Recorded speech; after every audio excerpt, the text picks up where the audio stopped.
Hello friends, मेरा नाम है कुलदीप सोनी और आप देख रहे हैं साइंटोफिलिक बाई कुलदीप सोनी।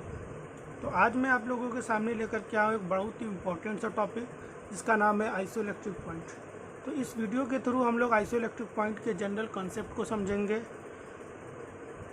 अलग अलग अमीनो एसिड्स का आइसोइलेक्ट्रिक पॉइंट क्या होता है उसको याद करने की एक बड़ी यूनिक सी ट्रिक को देखेंगे, फिर उसका कैलकुलेशन कैसे करते हैं उसको देखेंगे, प्लस प्रीवियस ईयर के क्वेश्चंस को भी देखेंगे। ठीक है, तो चलिए बगैर देर करे हम लोग अपनी वीडियो को स्टार्ट करते हैं। तो आइसोइलेक्ट्रिक पॉइंट की अगर हम लोग बात करते हैं तो जैसा कि डेफिनेशन पढ़ लेते हैं, लिखा हुआ है pH eight which the net charge of any molecule become zero. एक ऐसी pH जिस पे किसी भी पर्टिकुलर मॉलिक्यूल का नेट चार्ज जीरो हो जाता है उसको हम लोग क्या कहते हैं, आइसोइलेक्ट्रिक पॉइंट के नाम से जानते हैं। ठीक है, अब यहाँ पर एक बात ध्यान रखनी है कि यहाँ पर जो मेन मॉलिक्यूल की बात करी जा रही है वो किसकी बात करेंगे, हम लोग अमीनो एसिड की बात करेंगे। ठीक है, और यहाँ पर जो प्रीवियस वीडियो है pKa वो बहुत इम्पॉर्टेंट है। तो pKa जो है वो बहुत इम्पॉर्टेंट है। हमारी जो इस चैनल की फर्स्ट वीडियो है वो भी बहुत इम्पॉर्टेंट है। ठीक है, क्योंकि वहाँ पे सिंगल लेटर एक्सप्रेशन दिया गया है तो वो भी बहुत इंपॉर्टेंट है। जिसको सिंगल लेटर एक्सप्रेशन आता है उसके लिए बहुत अच्छी बात है, जिसको नहीं आता उसको दिक्कत होगी, इसलिए फर्स्ट वीडियो पे जा करके पहले उसको भी देख ले। फिर pKa वैल्यू जो मैंने लास्ट इससे पहले वाली वीडियो को दोनों की लिंक मैं शेयर कर दूंगा डिस्क्रिप्शन बॉक्स में, तो इससे पहले वाली वीडियो को भी देखें, pKa वैल्यू को समझे पहले। ठीक है, चलिए फिर स्टार्ट करते हैं हम लोग। तो आइसोइलेक्ट्रिक पॉइंट की डेफिनेशन तो समझ में आ गई, एक ऐसी pH जिस पर किसी पर्टिकुलर कंपाउंड का या मॉलिक्यूल का जो नेट चार्ज है वो जीरो हो जाए। तो कैसे हो रहा है, जरा अमीनो एसिड के केस में इस चीज़ को समझते हैं। तो हमेशा की तरह फिर से एक बार अमीनो एसिड का स्ट्रक्चर अगर हम लोग बनाएं तो अमीनो एसिड में एक कार्बन होता है जिसको हम लोग अल्फा कार्बन कहेंगे, यहाँ पर एक हाइड्रोजन होता है, दूसरा साइड में एक R ग्रुप होता है जो वेरिएबल हो सकता है, और तीसरा आपका क्या रहता है, यहाँ पर तीसरा आपका रहेगा कार्बोक्सिलिक ग्रुप, मतलब तीसरी वैलेंसी कार्बोक्सिलिक ग्रुप को हम लोग ओपन करके दिखा देंगे। ये हो गया कार्बोक्सिलिक ग्रुप, और ज़्यादा ओपन करके OH को भी ओपन करके दिखा देंगे, काम आएगा ये भी। इसके अलावा इधर हो गया अमोनियम आयन। ठीक है, ध्यान देना है एक बार। तो ये हो गया H, ठीक है, और ये हो गया भाई H, और यहाँ पे बन गया एक बॉन्ड। ये एक कोई अमीनो एसिड हो गया। अब ध्यान रखिएगा, एक ऐसा ही क्वेश्चन आया हुआ है। ठीक है, PYQ जब आप लोग सॉल्व करेंगे, अनसॉल्व देखेंगे, तो आप देखेंगे क्वेश्चन आया कि इस कई सारे ऑप्शन दिए गए हुए हैं, उसमें आयनिक फॉर्म्स हैं अमीनो एसिड्स की, और एक ऑप्शन में ये भी दिया गया हुआ है। पूछा जा रहा है कि कौन सा ऐसा फॉर्म है अमीनो एसिड का जो एग्जिस्ट नहीं कर सकता, किसी भी pH पे एग्जिस्ट नहीं करेगा। 0 से 14 तक क्या आप पहुँच जाओ, 0 से 14 तक आप pH को वेरी कराओ, लेकिन कौन सा ऐसा फॉर्म है जो एग्जिस्ट नहीं करेगा, तो ऐसा फॉर्म कभी नहीं एग्जिस्ट करता है। ठीक है, pH कितनी भी कर लो, ऐसा फॉर्म कभी भी नहीं एग्जिस्ट होगा। हमेशा अमीनो एसिड पे कोई ना कोई चार्ज रहेगा। अब ये चार्ज पॉजिटिव भी हो सकता है, ये चार्ज निगेटिव भी हो सकता है, और ये चार्ज आइसोइलेक्ट्रिक भी हो सकता है। पॉजिटिव भी हो सकता है, मतलब नेट चार्ज प्लस में आ सकता है, नेट चार्ज माइनस में आ सकता है, और नेट चार्ज जो होगा वो जीरो भी हो सकता है, लेकिन ओवरऑल चार्ज रहेगा। ठीक है, तो ज़रा देखते हैं। तो एक बार एक नई तरह से अंडरस्टैंडिंग हम लोग लेंगे इसकी। यहाँ पर अंडरस्टैंडिंग हम लोग देखेंगे कि ज्यूटर आयन कैसे बनता है। तो आप लोगों को ज्यूटर आयन पता होगा, आप लोग को हमेशा पता रहना चाहिए कि कोई भी बॉन्ड हो, चाहे वो सिंगल बॉन्ड हो, चाहे वो डबल बॉन्ड हो, चाहे वो आयनिक हो, चाहे वो कोवैलेंट हो या कोऑर्डिनेट बॉन्ड हो, किसी भी तरह का बॉन्ड हो, हमेशा बॉन्ड में 2 इलेक्ट्रॉन पार्टिसिपेट करते हैं। ठीक है, कोई स्पेशल केस है, ट्रिपलेट बॉन्ड है, उतना ये सब पूछा ही नहीं जाता इतना डीप आप लोगों से। तो अगर कोई स्पेशल केस आ रहा है तो बात अलग की है। मान लेते हैं 2 इलेक्ट्रॉन हो गए। ठीक है, होता क्या है कि ये वाला बॉन्ड ब्रेक हो जाता है। ये वाला बॉन्ड ब्रेक हो जाने से यहाँ पे 2 इलेक्ट्रॉन निकले, देख लेते हैं 2 इलेक्ट्रॉन कौन से।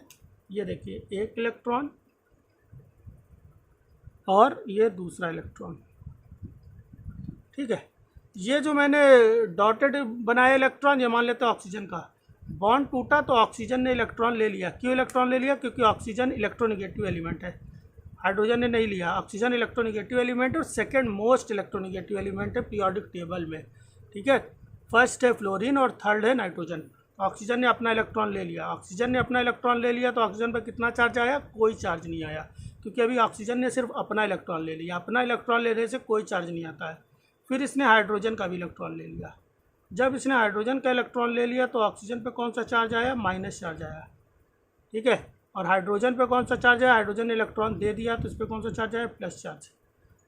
एक बात और जान लेते हैं कि नाइट्रोजन के पास एक लोन पेयर होता है। बहुत अच्छे से हम लोग ज्यूपिटर आयन का फॉर्मेशन देखने जा रहे हैं, ठीक है। फिर आइसोइलेक्ट्रिक पॉइंट को समझेंगे। अब होता क्या है, ये H+ होता है, इसके पास हो गई इलेक्ट्रॉन की कमी, तो इसको तो भैया इलेक्ट्रॉन चाहिए ही चाहिए। तो इलेक्ट्रॉन चाहिए तो ये कहाँ पे जाएगा, वहाँ पे जाएगा जहाँ पे इलेक्ट्रॉन मिलने की कोई व्यवस्था हो, जहाँ पे इलेक्ट्रॉन कोई देने वाला हो। तो ये हाइड्रोजन यहाँ से मूव करेगा और दौड़ता भागता नाचता हुआ चला आएगा हाइड्रोजन के पास, ठीक है। ध्यान देते हैं, यहाँ चला गया हाइड्रोजन के बाद H+, इसके पास हो गई इलेक्ट्रॉन की कमी, ठीक है। इलेक्ट्रॉन वाला कंसेप्ट मैंने बता रखा है, electron is a devil, devil मतलब भूत। तो इलेक्ट्रॉन जहाँ पे जाएगा वहाँ माइनस चार्ज, भूत जहाँ पे जाएगा वहाँ पे सब निगेटिविटी, और जहाँ से जाएगा, जिस इंसान के शरीर को छोड़ेगा भूत, जिस घर को छोड़ेगा वहाँ पे खुशियाँ ही खुशियाँ फैलेंगी, पॉजिटिविटी आ जाएगी, ठीक है। तो इसके पास इलेक्ट्रॉन की कमी है, तो ये क्या करेगा, नाइट्रोजन के पास जाएगा। नाइट्रोजन के पास लोन पेयर है, नाइट्रोजन क्या करेगा, अपना एक इलेक्ट्रॉन अपने पास रखेगा, दो है ना, दो थे, एक रखेगा अपने पास, और जो दूसरा वाला इलेक्ट्रॉन है वो दे देगा हाइड्रोजन को। जब ये हाइड्रोजन को इलेक्ट्रॉन देगा तो उसी समय हाइड्रोजन पे एक चार्ज क्रिएट करेगा जिसको बोलेंगे माइनस चार्ज, और नाइट्रोजन ने इलेक्ट्रॉन दे दिया तो नाइट्रोजन पे आ जाएगा प्लस चार्ज। मैंने बोला इलेक्ट्रॉन जहाँ से जाएगा वहाँ पे प्लस चार्ज, और जहाँ से जाएगा वहाँ पे प्लस चार्ज, और जहाँ पर जाएगा वहाँ पे माइनस चार्ज क्रिएट कर देगा। अच्छा, अब यहाँ पर इस हाइड्रोजन पे ज़रा ध्यान से देखेंगे तो इस हाइड्रोजन पे क्या कहानी चल रही है। इस हाइड्रोजन पे +1 हो गया और -1, +1 -1 इक्वल टू कितना होता है, 0। तो मतलब इसको ये कुछ नहीं, नेट चार्ज यहाँ पे कितना हो गया, 0, और ये बन गया बॉन्ड, ठीक है। ये बन गया बॉन्ड। इस चीज़ को इसको हम लोग अलग से भी कह सकते हैं, इतने को, सिर्फ इतने सेक्शन को कहते हैं NHHH, NH कितने H, 3H, NH3, और प्लस चार्ज किस पे है, H पे है कि N पे, N पे, प्लस NH3 प्लस भी कह सकते हैं, ठीक है, इसको भी कह सकते हैं। अब ये एक ज्यूटर आयन हो गया, ठीक है। अब ये कब ये ज्यूटर आयन हो गया है, और इस पर नेट चार्ज कितना है, इस पर नेट चार्ज 0, क्योंकि इधर +1 है और इधर -1 है। ये स्ट्रक्चर जिस pH पे ऑक्यूपाई हुआ होगा उस pH को हम लोग आइसोइलेक्ट्रिक पॉइंट कहेंगे। जिस pH पे हुआ हो, amino acid to amino acid very कर सकता है, ठीक है। मान लेते हैं कि ये स्ट्रक्चर pH 5 पे आया, इमेजिन कर लेते हैं ये pH कितने पे आ गया, 5 पे आ गया।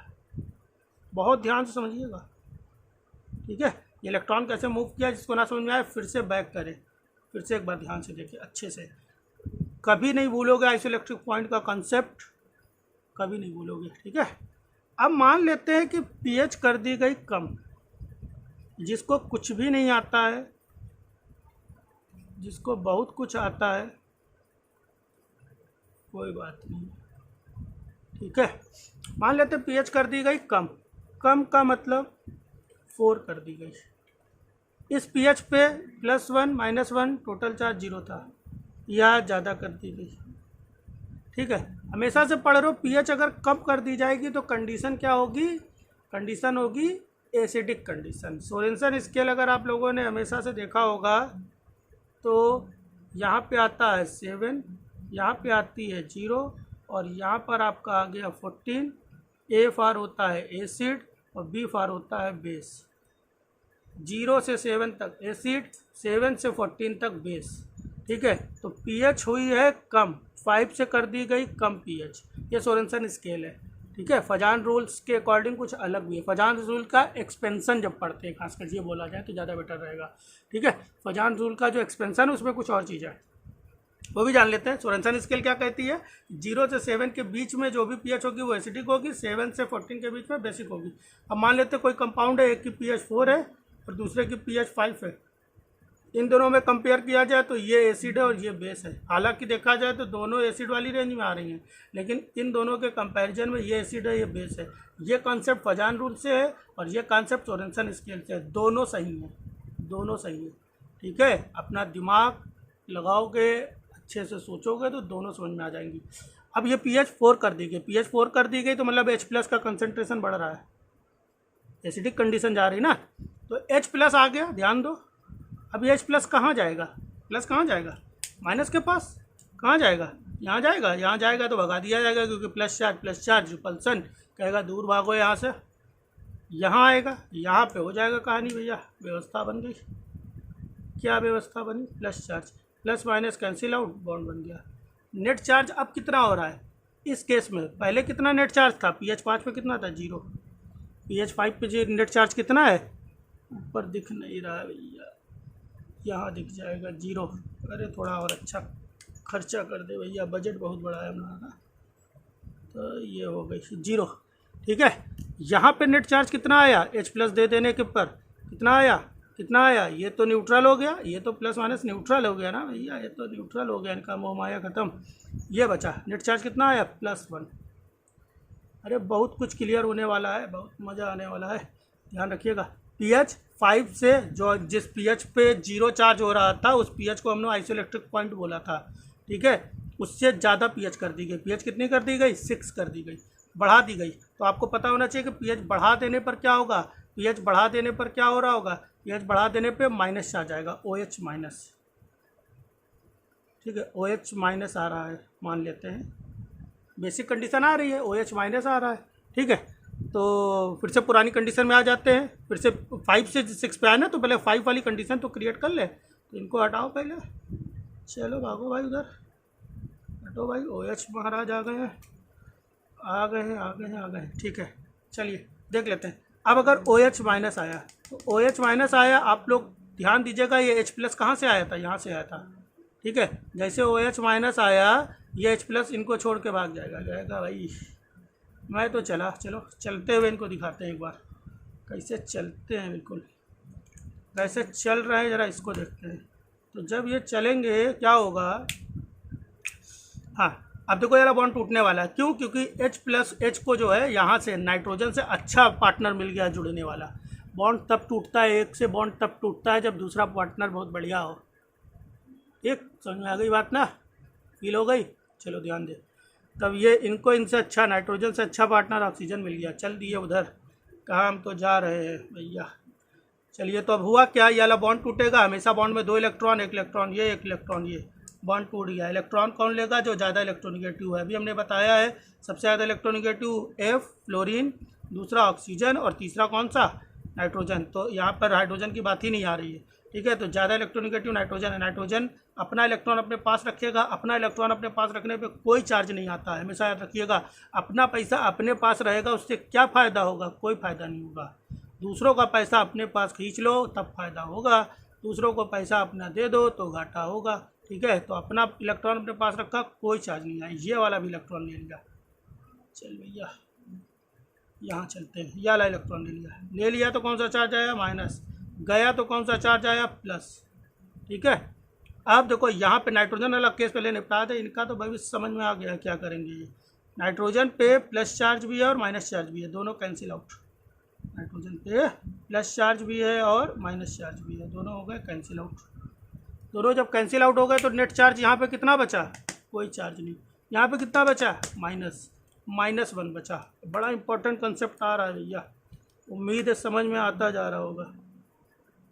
समझ में आता जा रहा तो भाई शेयर करते रहिए, अपने टेलीग्राम ग्रुप जो भी ज्वाइन किए हो शेयर करो।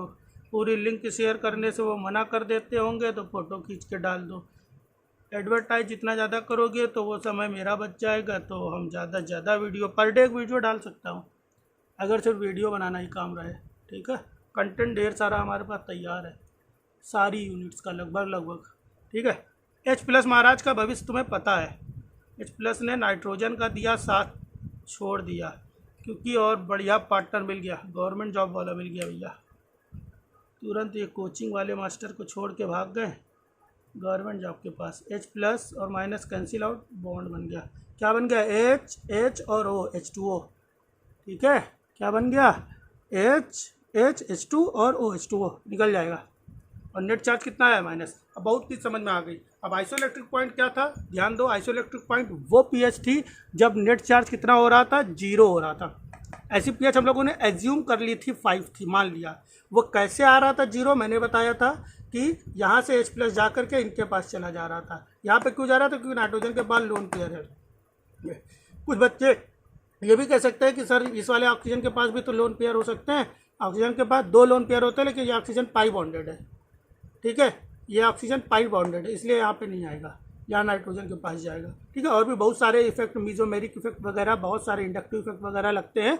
तो अभी उतना डीप केमिस्ट्री नहीं जानना है, लाइफ साइंस का एग्जाम देने जा रहे हो, ठीक है। जिसको पर्सनली जानना हो वो मुझे टेलीग्राम में मिले, हम बताएं उनको कैसे क्या जा रहा है, ठीक है। चलिए, तो ये हो गया 0। मैंने बताया जब आइसोइलेक्ट्रिक पॉइंट हम लोगों ने समझ लिया 5 है, आइसोइलेक्ट्रिक पॉइंट से ऊपर चली गई पीएच, ठीक है, आइसोइलेक्ट्रिक पॉइंट से पीएच ऊपर चली जाती है तो OH माइनस आता है, ठीक है। OH माइनस आ जाने से ये जो H प्लस था वो अलग हो गया। OH माइनस यहाँ तो जा नहीं पाएगा क्योंकि यहाँ माइनस है, दोनों रिपल्सन कर देंगे, ठीक है। तो H प्लस यहाँ से अलग हो गया, H प्लस और OH माइनस दोनों जुड़ गए, H2O बन गया। और यहाँ पे नेट चार्ज कितना आया? माइनस आया। बहुत कुछ सीखने वाले हो, ठीक है। दूसरी चीज़, अगर pH कम कर दी, आइसोइलेक्ट्रिक पॉइंट से कम कर दी, तब H प्लस आएगा। H प्लस कहाँ जाएगा? यहाँ तो जाएगा नहीं, क्योंकि यहाँ पे आइसोइलेक्ट्रिक पॉइंट पे कितना चार्ज आ रहा था? +1 आ रहा था, यहाँ पे जा नहीं रहा था, यहाँ पे जाएगा तो माइनस आ जाएगा, तो प्लस माइनस कैंसिल आउट होकर के, ठीक है। नेट चार्ज कितना आ रहा था? केवल +1 यहाँ वाला बच रहा था, ठीक है। बात समझ में आ गई? तो यहाँ पे 3 बातें हमको समझ में आई, मैंने बताया 1 और बातें समझ में आ गई 3। पहली बात समझ में आएगी, आइसोइलेक्ट्रिक पॉइंट पर नेट चार्ज कितना होता है? 0। आइसोइलेक्ट्रिक पॉइंट से अगर हम लोग pH कम कर दे तो कितना चार्ज आएगा? तो प्लस चार्ज आएगा। आइसोइलेक्ट्रिक पॉइंट से नीचे जाएंगे तो प्लस चार्ज आएगा, और आइसोइलेक्ट्रिक पॉइंट से ऊपर चले जाएंगे तो माइनस चार्ज आएगा। अब कोई बोल दिया गया कि कोई एक अमीनो एसिड जो है जिसका आइसोइलेक्ट्रिक पॉइंट 5 है, ठीक है। अब बताओ, या 6 है, ठीक है, और उसको pH दी गई है 10, बताओ उसके ऊपर नेट चार्ज कितना आएगा? तो कितना आएगा? pH 6 से ज़्यादा आ रहा है, अगर आइसोइलेक्ट्रिक पॉइंट से ज़्यादा pH आ रही तो नेट चार्ज हमेशा माइनस में आएगा, ठीक है। आइसोइलेक्ट्रिक पॉइंट से कम pH आ रही तो नेट चार्ज हमेशा प्लस में आएगा, यही ऑप्शन दिया जाएगा, ठीक है। तो चार्ज कैलकुलेशन भी ख़त्म हुआ है। अब डायरेक्ट प्रैक्टिस करेंगे ना क्वेश्चन की तो समझेंगे। चलिए, अब आइसोइलेक्ट्रिक पॉइंट पर नेट चार्ज अगर 0 हो गया था, प्लस भी था माइनस भी था, नेट चार्ज 0 हो गया था, तो वो अब किधर मूव करेगा? तो वो अब किधर भी नहीं मूव करेगा, ठीक है। इलेक्ट्रिक फील्ड में कहीं नहीं मूव करेगा, क्योंकि प्लस चार्ज और माइनस चार्ज दोनों है, तो इलेक्ट्रिक फील्ड में नो नेट मूवमेंट, कोई मूवमेंट नहीं होगी। और याद करने का हमेशा की तरह एक बहुत अच्छी सी ट्रिक देखेंगे हम लोग। तो बहुत अच्छी सी ट्रिक क्या है, दिया गया हुआ है 2 3 4 5 देख लेते हैं क्या है, ठीक है। तो चलिए फिर देख लेते हैं ये खूबसूरत सी ट्रिक, मज़ेदार ट्रिक, ठीक है। तो इस समय बड़ा लॉकडाउन पेंडेमिक चल रहा है और सब बता रहे हैं कि ये डॉक्टर साहब जो है वो सब भगवान हैं। तो भाई भगवान की आज बात कर लेते हैं, उन्हीं का नाम लेकर आगे बढ़ते हैं। तो सारी बातें जो है वो इस समय किस पे डिपेंड कर रही हैं? डॉक्टर पे। डी से शुरू और आर पे ख़त्म। जिनको सिंगल लेटर अमीनो एसिड का नहीं पता है एक्सप्रेशन, उनके लिए बहुत दिक्कत आने वाली है। वीडियो नंबर 1 पे जाए पहले, ठीक है। सिंगल लेटर एक्सप्रेशन पता रहना चाहिए, ठीक है। उसके लिए बहुत अच्छी सी ट्रिक बता रखी है। चलिए, डी से शुरू आर पे ख़त्म। डी की pH कितनी है? 2। अब देखो यहाँ पे pH कितनी कितनी रहने वाली है, तो pH 2 होगी, 3 होगी, 4 होगी कि नहीं होगी पता नहीं, 5 होगी, 6 7 8 9 10, ठीक। एक बात ध्यान रखना, 4 और 4 का डबल भाई, या बोल सकते हो 4 का बड़ा भाई जो है, डबल बड़का भाई, वो नहीं है किसी की भी, ठीक है। तो ये दो आइसोइलेक्ट्रिक पॉइंट किसी के भी नहीं है, ठीक है। 4 दूना 8, ये दोनों नहीं है, 4 2 जा 8, ऐसा कुछ भी नहीं है, ठीक है। तो ये दोनों हटाओ, क्यों भैया बीच में भीड़ लगाएं इनको, भागो, चलो भागो इधर, ठीक है। तो 4, तो डी से शुरू और आर पे ख़त्म होगी।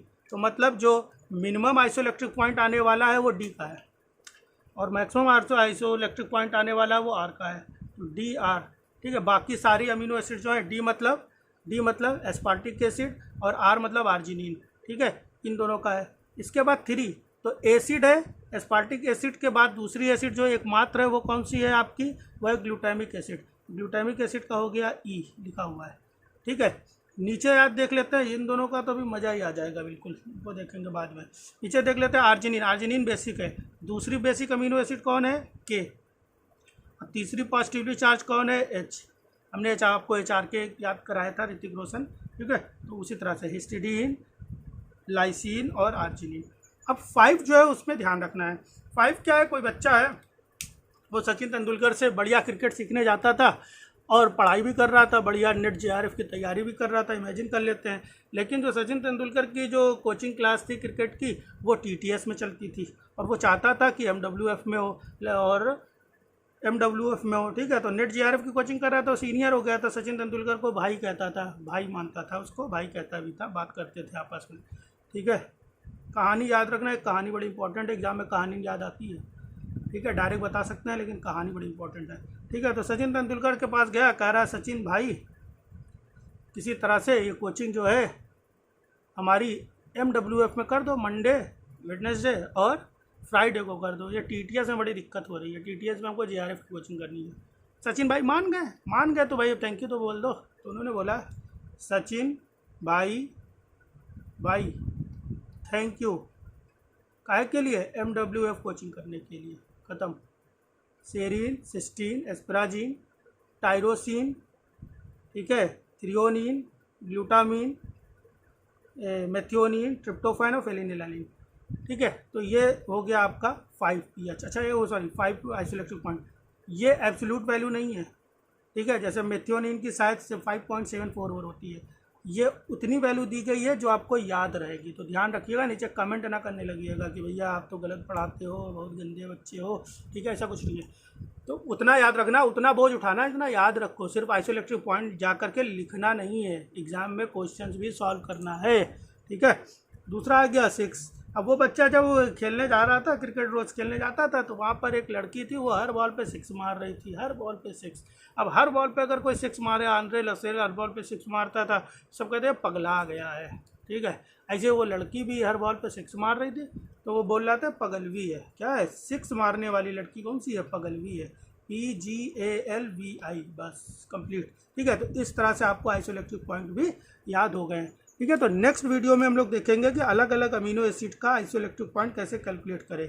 उसके लिए आपको पीके वाली जो वैल्यू है या पीके वाला कॉन्सेप्ट है वो आपका बिल्कुल अच्छे से क्लियर रहना चाहिए, उसके बिना मज़ा नहीं आएगा।